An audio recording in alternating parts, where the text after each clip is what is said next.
You have to be kidding, said Riona, flushing. I wish I were, said Ember. We have been fortunate so far, but we're moving into areas occupied by Char settlers, warbands, and small patrols. We can travel by day as a Char and her captured human renegades. Dougal nodded at the idea, but Riona said, You cannot expect us to be unarmed and defenceless in the midst of Char territory. Remind me, said Gullick. Have we had this discussion before? It seems oddly familiar. Give me a moment, said Dougal, and steered Riona away from the others. She resisted stiffly, but finally went with him. You realise you sound like Ember when we were in Ebonhawk? And look how well that turned out, said Riona hotly. But she's right. And you asked me a while back if I trust her. I do, and you should as well. It's not her I'm suddenly doubting. She looked accusingly into his eyes. Despite himself, Dougal turned away, shamed and silenced. Here is what I need to know, she said. What you said back on the battlements of Ebonhawk. You promised. Did you mean it? Will you help me get the claw? Dougal felt his face grow hot. Of course. Yes. I meant it. We will get the claw of the Kana. All right then, she said, and walked over to Ember, now holding the chains. She held up her wrist to be shackled. Let's do this and get on the road. In the end, the chained manacles originally fitted for the Char's wrists were too large for the humans. Cranks rearranged the metal cuffs and chains, fitting one wrist manacle around Riona's neck and one around Dougal's, and settled for loose ropes around their wrists. The third large cuff, which had been fitted for the Char's neck, Ember handed to the Norn.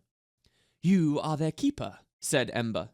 Norn mercenaries are common enough. No one will question why a Char is using a Norn to keep an eye on prisoners. And how do you explain me perched on his shoulder, said Cranks. You'll be walking, I'm afraid, said Ember, and pull out that lightning rod of yours. It's non-functional, said the Asura. The metaspell solenoids are shut. Then don't tell anyone that, said Ember. Just threaten our prisoners with it and look superior. That I can do, said Cranks. Please don't try to enjoy this, said Riona through gritted teeth. I promise to try, said Ember as Gullick put the human's weapons into his satchel. Dougal hated to lose the sword, but Ember left him his locket and the golem's eye, and, most importantly, his lockpicks. Ember took a deep breath and squared her shoulders, then led their contingent out into the day. The early going was as it had been the previous night, rolling fields interrupted by fenced paddocks. Dougal now saw that the fences were topped with saw-toothed shards of metal, and was glad they had not stumbled into one of them. There were more herds of cattle, and clusters of larger, furrier creatures. Doliacs. When they intruded on their fields, the Doliacs retreated into tight circular formations, their horns turned outward. After about a mile, they reached a more established path, heading generally east to west. Ember turned the group west, and their time improved. Then, cresting a rise, they encountered another group of Char. Despite himself, Dougal almost stumbled in his chains, and Gullick shot him a stern, withering look. There were only about 10 of them, merchants and guards clustered around a single, heavily laden wagon drawn by a tired-looking Doliac. At the sight of the group with the human prisoners, the Char visibly reacted, some reaching for their weapons. Ember saluted them, and marched past, a sombre, superior Gullick in her wake, with the humans and Cranks bringing up the rear. Dougal tried to keep his head down, but hazarded a glance at the Char as they passed. Some looked at them with curiosity, some with surprise, and a very few with open hostility, their lips curled back in anger. Dougal put his head back down and concentrated on the ground in front of them whenever they came upon another group. The path gathered trails from other sides and became more of a road now, with 2 well-worn wagon ruts and a high, grassy crest in the middle. They passed more merchants and farmers as well, in ones or twos. The farmers or ranchers or civilians stood aside as Ember brought her group through, and mutters and whispers followed them. They themselves stood aside when a Blood Legion warband marched up the road. Ember saluted again, and the front ranks returned her salute, but no one stopped to question them. In the back ranks, a couple char, male and female alike, thumped their chests and roared as they passed the humans, and then laughed with their fellows. About midday, they reached a crossroads set up with a ring of fully manned war wagons. Ember halted them 100 feet from the perimeter and said to Garlic in a loud voice, "You two watch the prisoners. I need to eat. I may bring you something back." Then she set off, the Norn pulling Riona and Dougal to one side. Cranks took up a position nearby with his inoperative lightning wand. "I swear," said Riona softly, "that she is enjoying all of this." Dougal shook his head. "She's worried, just like you were, back in Ebonhawk. Everything rests on her. One false move, and we're all done." A few more char passed them, most of them scowling. Garlic scowled back. No one gave them any trouble, and after about 10 minutes, Ember returned with the satchel. She fished out a prodigious slab of beef for the Norn, smaller slices and rolls for the human and Asura. "What is it?" said Riona. "It's warm," said Cranks with a laugh, and Dougal realised that in their furtive travel they had not had a fire or a warm meal since Ebonhawk. "Feeding your pets, kidling," said a rough, bass voice, and Dougal looked up to see a broad-shouldered char lurching toward them. Dougal would have guessed he was an older char, as his muzzle was fuzzed with grey and his horns were dull and worn. He was in battered, archaic armour, and Dougal noted that his left hand was mangled, missing a few fingers. Despite his appearance, Ember pounded her chest in a salute. "Ember Doomforge, Ash Legion." The older char returned her salute, though stiffly. "Fell blow the savage Iron Legion before I mustered out. I notched my sword on enough of these mice over the years. Why are these ones still alive?" Ember shrugged. "I don't question my orders. I merely carry out their orders. These vermin go to the Black Citadel, imperator business. I think they're spies." "Huh," said Fellblow.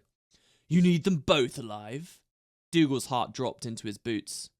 "For the moment," said Ember, and forced a laugh. The Iron Legion char laughed as well, and moved on. Dougal suddenly realised that he had been holding his breath. Ember pointed to the west. She said quietly, "This road will eventually take us to the Black Citadel. Instead, we'll cut north when no one else is on the road.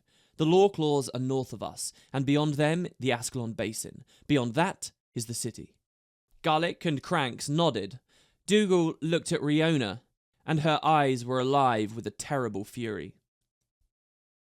A half-mile west of the crossroads, the land turned rockier, and now there were fewer ranches and almost no road traffic. Ember led them off the road and up into the hills. The land was much as it must have been before the Char invaded, perhaps as it was before the humans arrived. Great boulders and faces of grey granite framed the valleys, worn by water and the insidious roots of slender young trees. The wind kicked up from the north, bearing with it a cool breeze.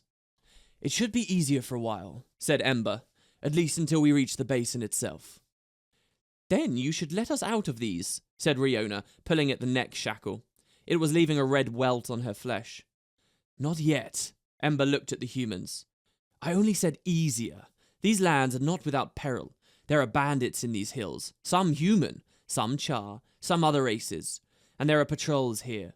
There is less of a chance that some group will come upon us, but that chance exists." "What she is saying," put in Cranks, "is that the legions rule this land like the human queen does hers. They rule the cities and control the roads, but in the wild lands between the villages and the camps, a traveller is on his own." Ember ignored the Asura and looked at Dougal. "If there is a problem, free her first." She pointed at Riona. Dougal nodded. They walked through most of the day without major incident. Once, they came upon a small family of devourers, huge scorpions with 2 poisonous tails, feasting on the corpse of a deer. The devourers hissed and arched their double tails in warning, and Ember gave them a clear berth. They finished off the last of the food that Ember had purchased, and pressed on, looking for a suitable place for the evening. That was when they heard shouts ahead, the clash of metal, gunfire, and explosions. Ember and Garlic looked at each other, then cardfully made their way up the rocky hillside, the Norn dragging Riona and Dougal with him. Cranks kept an eye on their rear flank. The Char and the Norn crawled the last few feet to the crest of the hill, and the humans followed. Topping the rise, Dougal was surprised by what he saw. Char fighting Char. There was a bowl-shaped valley beneath them, dominated by a great campfire and lined with about a half-dozen tents. The valley had a prominent entrance, and through that cleft, a patrol of Blood Legion warriors were pressing their way into a group of Char in red golden armor. The Blood Legion warriors were led by a great black-furred Char, armed with a fiery sword, who shouted orders as the turmoil milled around them. The red golden defenders were being pushed back, but some of them were armed with rifles that shot fire, playing them over the attackers like water from a hose. Near the campfire, a Char in the ornate robes was shouting what Dougal could only think of as an incantation. "Flame Legion," snarled Ember, her eyes alight and her lips pulled back from her teeth. To Gullick she said, "You stay here, I'll be right back." Riona barked, "No!" But Ember had already risen and was half leaping, half tumbling down the far side of the hill. Dougal cursed as well. He could think of no advantage in going into battle with the Char. In her dark armour, Ember might be identified as a friend of the Blood Legion, but any human in their midst was a target. Ember was down among the tents now, bearing down on the shaman by the fire, her heavy blade drawn. Already the Char shaman's voice was reaching a crescendo, and something large was stirring from among the timbers of the flame. As Dougal watched, a wicker-shod arm wrapped in flame issued from the heart of the great campfire. Gullick cursed, and Dougal saw that the Norn was trying to physically restrain himself from charging into the battle. He looked at the emerging creature, then back at the humans, then to the camp again like a dog desperate for a treat. "An effigy," he said at last. "The Flame Legion has summoned a flame effigy. I've heard of them, but I've never seen one. Never fought one." "Go!" snapped Cranks. "I'll keep watch up here. Just don't get killed." Without further encouragement, Gullick dropped his end of the chain, pulled his battle axe, and, with a cry that resounded through the bowl of the valley, threw himself down the steep inner hillside. Dougal thought that, at the Norn's shout, every Char's head in the battle turned toward them before resuming their internecine struggle. There was gunfire, and shots passed over their heads from Blood Legionnaires unsure if they were possible allies or reinforcements for the Flame Legion. Dougal, Riona, and Cranks flattened themselves on the hilltop.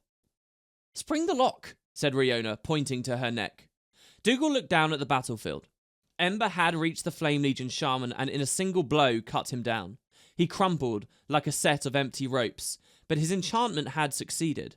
Another heavy arm reached out of the flame, and now, rising from the heart of the campfire, was a giant's head wrapped in fire, a mockery of a Char warrior's head.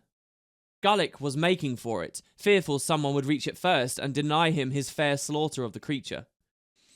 "Ember said, if something happens, free me," said Riona sharply. "This qualifies, do it." Dougal pulled the pouch with his lockpicks from his pocket, and as he did, he noticed there was someone behind him. The Flame Legion soldier had appeared at the base of their hill, away from the battle. He wore a cumbersome backpack and held a strange rifle attached to the backpack by a flexible pipe. Whether the Char was a deserter, or a picket, or a patrol, he spotted them now. "Hurry," said Cranks. "I'll keep him busy." The Asura raced down the hill, brandishing his useless lightning wand. The Flame Char lifted his rifle, and a jet of fire spat from its barrel, a stream of liquid flame that lanced toward the Asura. The Asura yelped and threw himself out of the way, dancing into a thicket of bush. Dougal bent his head and concentrated on foiling the lock. It was a simple matter, the lock known to him and sprung before, and it pulled away from Riona easily. The Flame Char had followed Cranks, and now played his flame rifle through the thicket, igniting the brush. As a result, he did not see Riona bearing down on him until the last moment. She slammed into him hard, and the pair tumbled together down the hillside. She pulled away from him as the tube connecting the rifle and the backpack broke, and fire in a thick trail streamed behind the Legionnaire. The air took on a smoky tang from the burning brush, and Dougal's eyes watered.